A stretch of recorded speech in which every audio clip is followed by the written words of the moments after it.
So we've talked a little bit about variety. What I'd like to go into is some of your time-saving tips. Can you give us some ideas using some Sara Lee products, other products that Sara Lee promotes?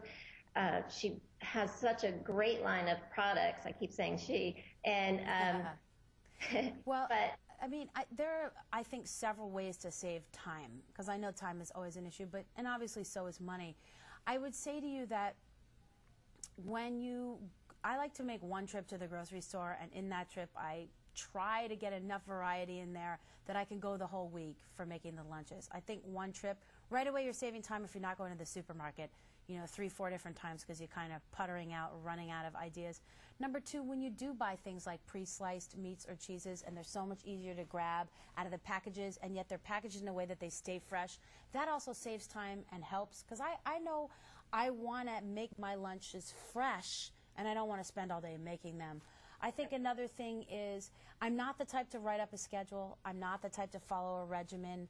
I do find just a short conversation with your child about what they like and involving them in kitchen during meal times that you enjoy together, like if you make dinner together or you make a breakfast together on the weekends, and just developing a familiarity with your child in the home during other activities can actually also be time-saving, because you're much more attuned to your child's needs and desires, and that way they're not going to trade their lunch, and they're not going to sell that lunch you lovingly prepared down the river for a Twinkie, because they're really going to feel attached to it, personally invested in it, and they're going to feel that from you.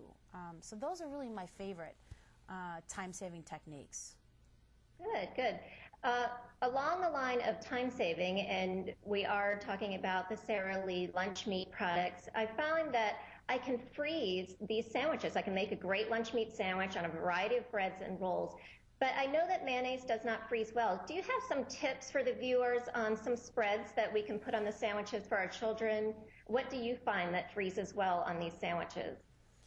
I'm not one for freezing. I wouldn't freeze condiments. I think no matter what condiment you made, you don't need to freeze it, because generally any condiment I make has a really good shelf life.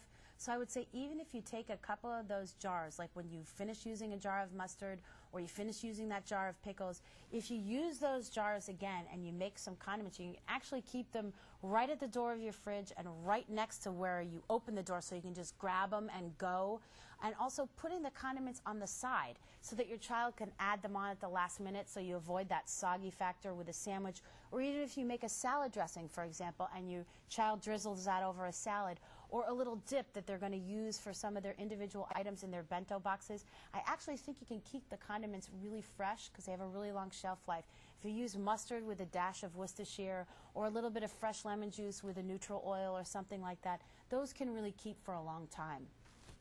Well, that's a good tip, because that was a challenge for me. I do make some sandwiches ahead of time and freeze them, but I just could not, the condiments, you're right, just don't freeze well. So that's a good tip on the side. Totally. Your child will feel like they're participating in making their own lunch, and they always like to have a little spreader in their lunch. So that's a great tip. Thanks for sharing that. Of course, and if you make a bunch of condiments and you have 3 or 4 different things in your fridge door, you might free up a little more time to make those sandwiches fresh.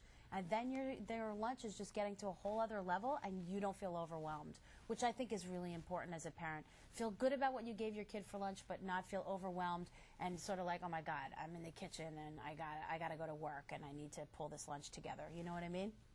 Yes, and my kids are great help. They love to make their sandwiches and join in kind of the assembly line. Someone does the fresh fruit, someone does the fresh vegetables, so it goes really well.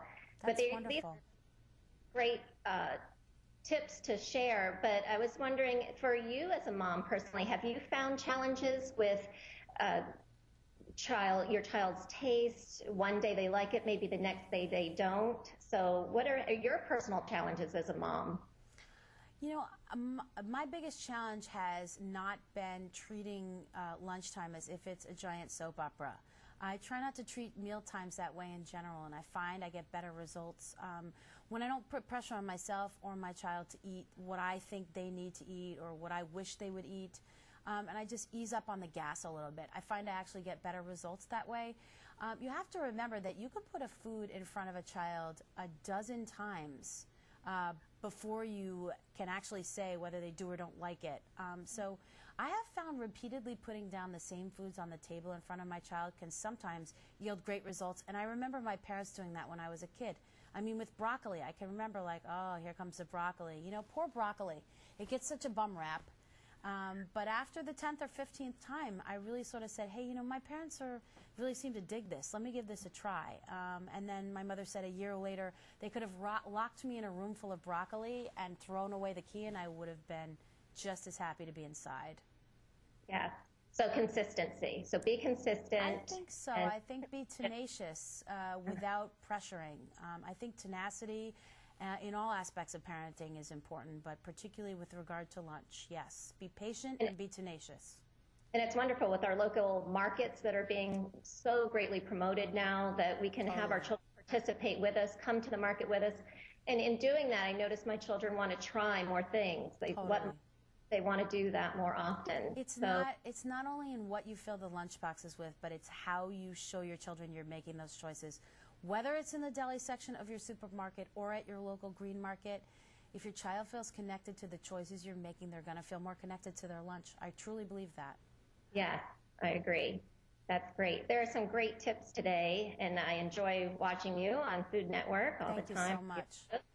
And looking forward to some of your future endeavors. Can you share with us what you have on your plate? Well, I am still working on Alex's Day Off. We're going into season 3, and I'm really excited about that. And then, of course, there's Chopped and The Best Thing I Ever Ate. So I'm really privileged, you know, to be involved in a lot of different things on Food Network that I really love.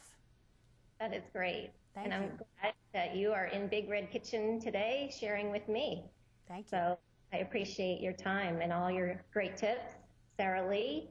And we hope that everybody goes to the Sara Lee website and to join this contest. It's great. You want Alex in your kitchen to give you all these tips. That's very sweet. Me and my 10 friends in here with Alex. So that'd be great. I love it. Check out that Sara Lee Deli Facebook page. You'll see all the details. Yes, great.